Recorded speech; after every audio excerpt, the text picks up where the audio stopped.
Только что мы первый раз разожгли огонь в этом прекрасном камине. Камин находится в центре города.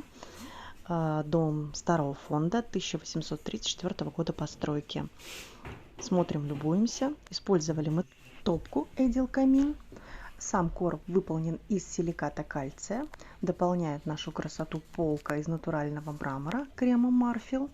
Смотрим, любуемся красотой.